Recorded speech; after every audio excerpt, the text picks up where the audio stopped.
Vanaand in die nuus. Die minister van elektrisiteit skep ligte prentjie oor kragsituasie by Eskom. Die verkiesingskommissie maak gereed vir buitelanders wat wil stem tydens opkomende verkiesings. 'n Nuwe studie werp lig op na-tuberkulose longsiekte by adolessente.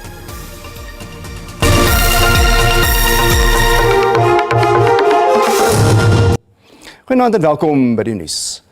Die minister van elektrisiteit, Dr. Ramakgopa, sê Eskom se beplande en voortdurende instandhoudingswerk werp vrugte af.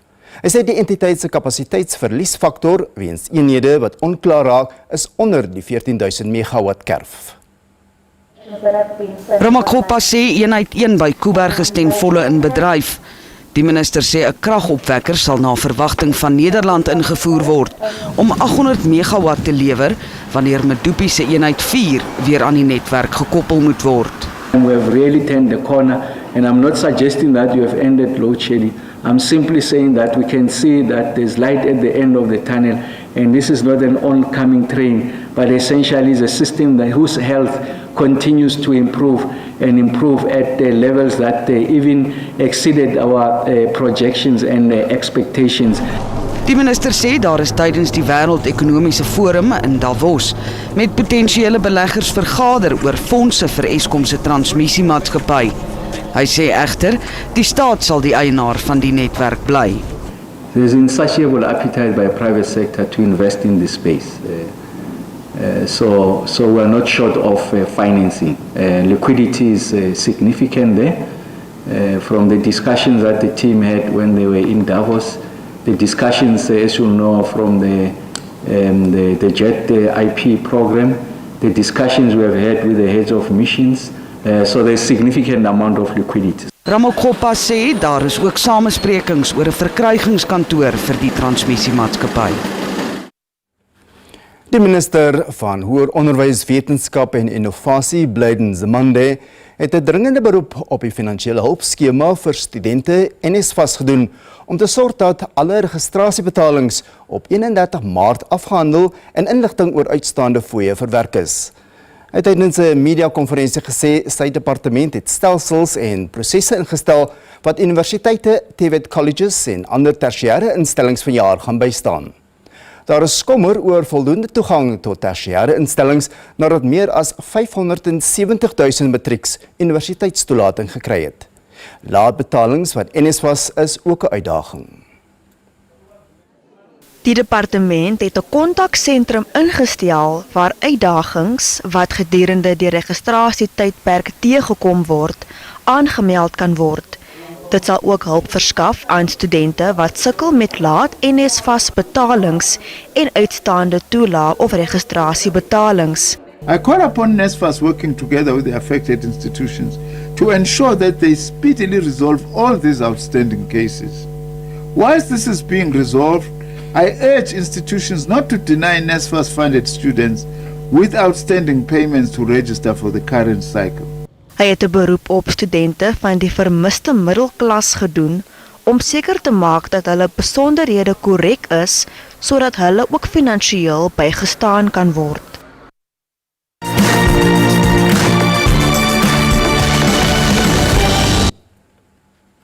Minstens 6 burgerlikes is dood en meer as 70 beseer in Russiese lugaanvalle op Oekraïne se 2 grootste stede.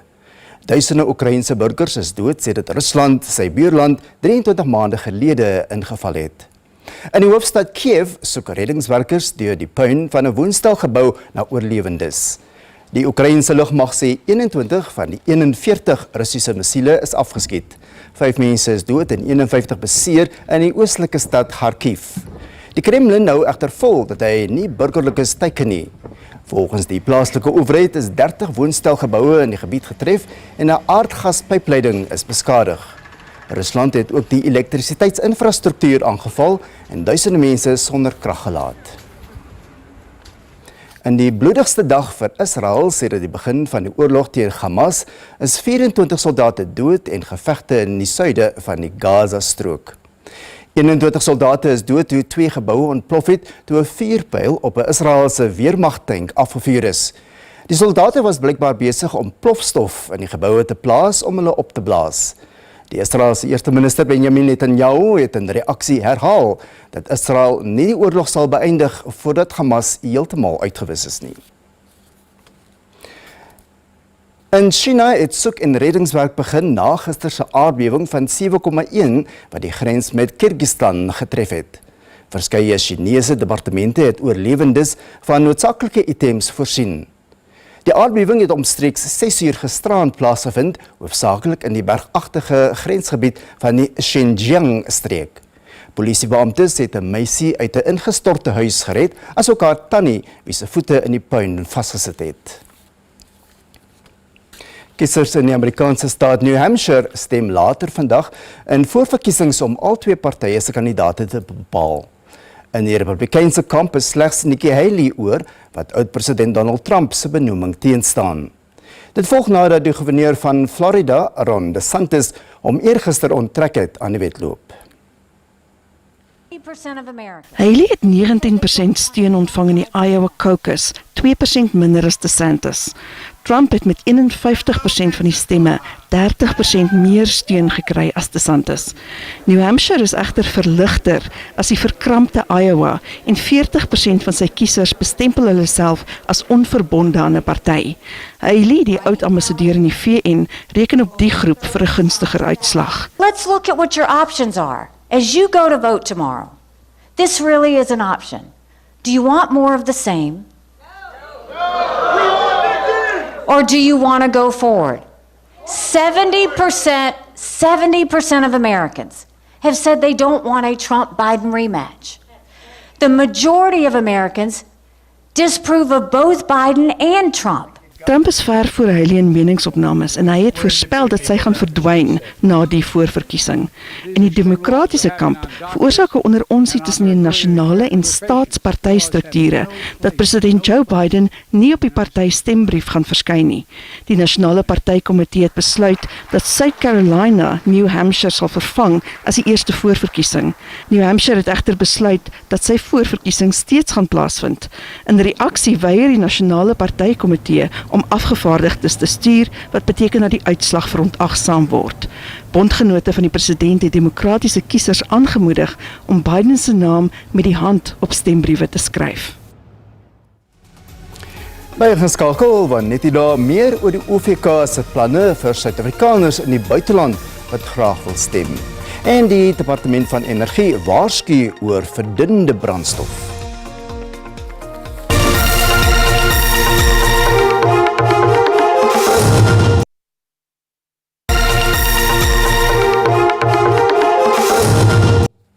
Welkom terug. Die verkiesingskommissie begin Vrydag met sy veldtog om kiesers in die buiteland te registreer vir die algemene verkiesing. Suid-Afrika is slegs een van 'n paar lande in Afrika wie se burgers in die buiteland ook aan verkiesings tuis kan deelneem.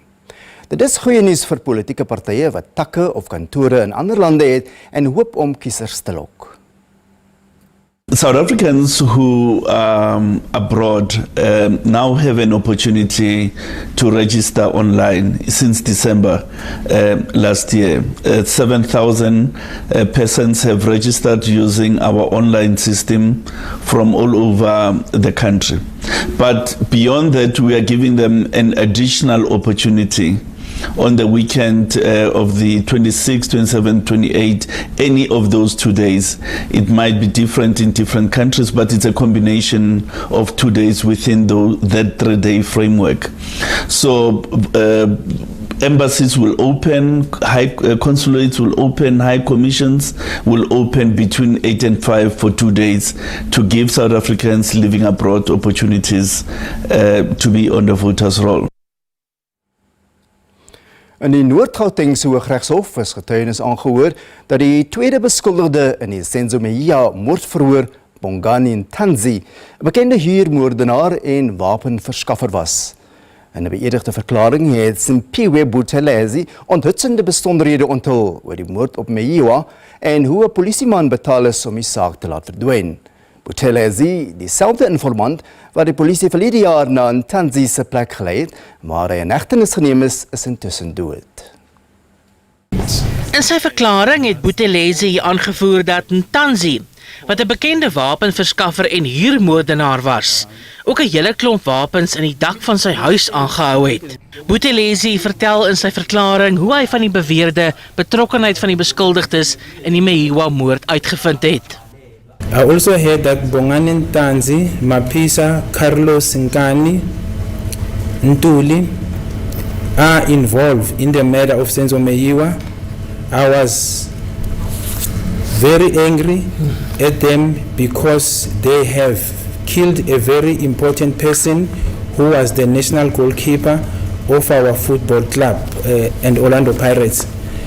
Buthelezi se verklaring bevat voorts besonderhede van hoe Ntanzi se wapens na bewering gebruik is om 'n vooraanstaande vakbondlid in Marikana in Noordwes te vermoor. I heard that the person that was killed is a big person and very powerful, and I asked him, is he also started killing people? And he said to me, it is a man's job that he had to do because he need money to make a better living. Kinanda se kruisondervraging word môre voortgesit.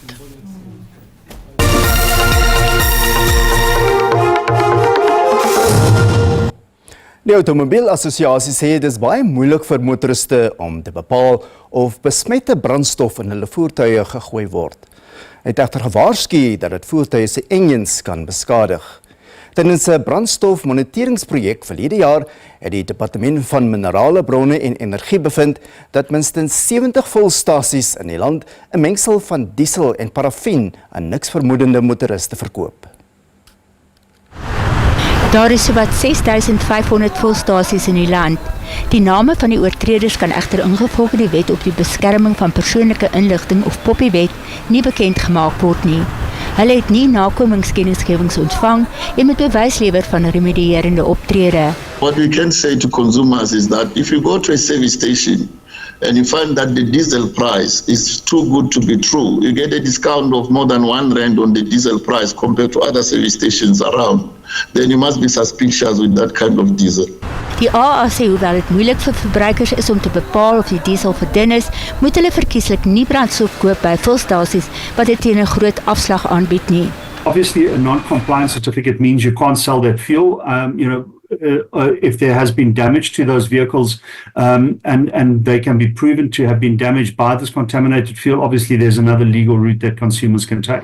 Die departement sê die volstasies verkoop die mengsels wat uit 50% diesel en 50% parafin bestaan om die betaling van 'n brandstofheffing te ontduik. Tot dusver is nog nie een van die betrokke volstasies se lisensies herroep nie. Die presidentsie het bevestig dat hy die lidmaatskap van Thabi Leoka op die presidensiële ekonomiese adviseursraad opgeskort het. Dit volg na berigte dat sy gejok het oor die doktorsgraad in ekonomie wat sy glo by die London School of Economics verwerf het. Die woordvoerder van die presidentsie, Vincent Magwenya, sê die presidensiële raadgewers se agtergrond word nie nagegaan nie omdat hulle as vrywilligers optree en nie deur die staat betaal word nie. Leoka het intussen bedank van die direksies van Remgro, Anglo American Platinum en MTN SA. Die maatskappye sê sy het om gesondheidsredes bedank en om klarigheid te gee oor haar kwalifikasies. En nou vir 'n kykie na die dag se markaanwysers.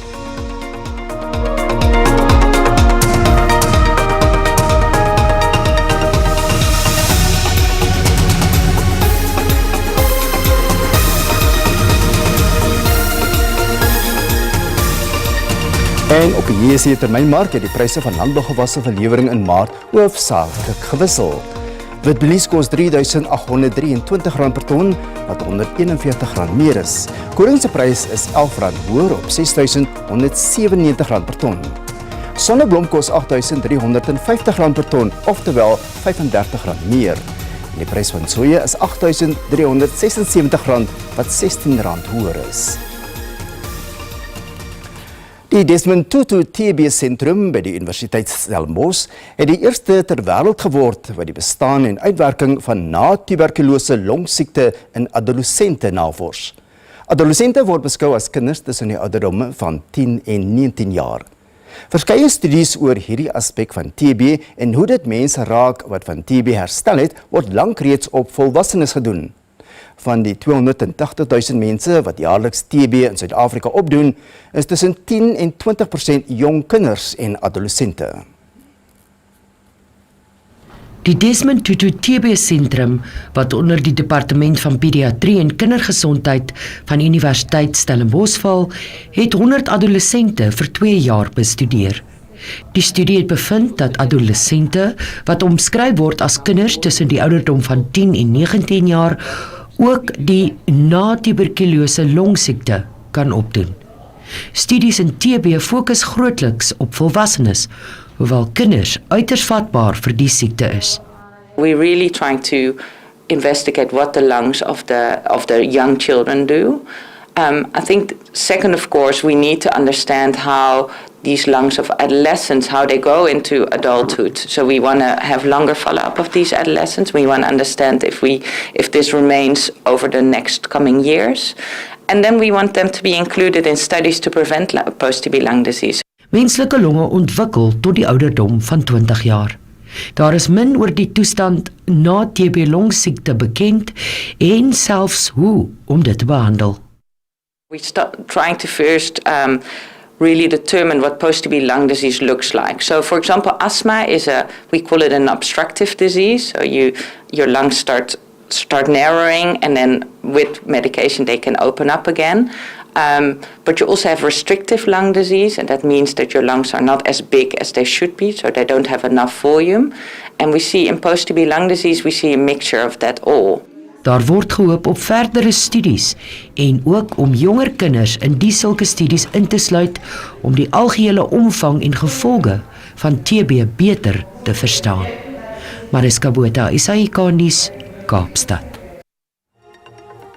Bly ingeskakel, maar net hierna daar nog sportnuus.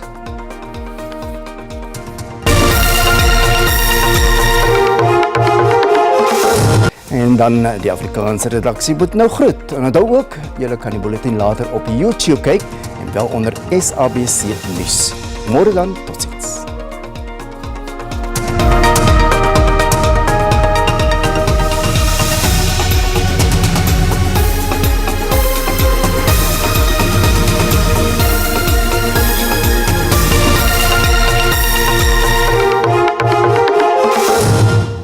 Goeienaand en baie welkom. Die weervooruitsigte is as volg. Wat vandag aan betref, reën kan verwag word in grootste dele van die land met 'n 60% kans van reën wat verwag word in dele van die Noordwes, grootste dele van die Vrystaat tot in die noordelike dele van die Oos-Kaap. Lig tot matige wind kan verwag word kluslangs, maar stormsterk wind wat verwag kan word in Kaapstad. Dan kyk ons na môre, reën kan ook verwag word in grootste dele van die land. Enkele buie wat strek van die dele van die Noord-Kaap tot in die Ooskus. Lig tot matige wind in die binneland met sterk wind aan die kus. Dan kyk ons na minimum en maksimum temperature. 'n Warme dag kan verwag word in Gauteng. Johannesburg se minimum daar is 16 met 'n maksimum van 27, Vereniging se maksimum is 29. Dan beweeg ons na Limpopo, dit is gedeeltelik bewolk tot bewolk met enkele buie wat verwag kan word in hierdie provinsie, ander dit baie warm. Bella het 'n minimum van 18 en 'n maksimum van 30. Dan beweeg ons na Mpumalanga, 'n warme dag kan verwag word in hierdie provinsie, asook enkele buie wat verwag word in grootste dele. Standaard se minimum daar is 14 en 'n maksimum van 27. Dan beweeg ons kuslangs, 'n warme dag kan verwag word in KwaZulu-Natal met enkele buie plek. Ladysmith het 'n minimum van 16 en 'n maksimum van 26. Durban se maksimum daar is 25. Dan beweeg ons na die Oos-Kaap, gedeeltelik bewolk tot bewolk, ander baie warm in hierdie provinsie. Graafrenet se maksimum asook Willowmoor is 36. Dan beweeg ons na die Wes-Kaap, gedeeltelik bewolk asook sonnig. Die kook styg tot 41 in Vredendal en in Klein Willem. Woester se minimum is 17 en 'n maksimum van 40. In die Noord-Kaap, dit is gedeeltelik bewolk tot bewolk met enkele buie wat verwag kan word. Springbok se maksimum daar is 37, Southern het 'n minimum van 14 en 'n maksimum van 35. Dan terug na die binneland, gedeeltelik bewolk tot bewolk met enkele buie wat verwag kan word. Ander is warm in hierdie provinsie. Forest Smith het 'n maksimum van 33, Gariepdam asook Bloemfontein se maksimum is 31. Dan laastens Noordwes. Dit is gedeeltelik bewolk met enkele buie. Dit is ook baie warm in hierdie provinsie. Tosca het 'n minimum van 18 en 'n maksimum van 35. Tosca se maksimum daar is 34. Mahikeng het 'n minimum van 19 en 'n maksimum van 30. Dit is al van ons hier by die weersentrum. Geniet die aand.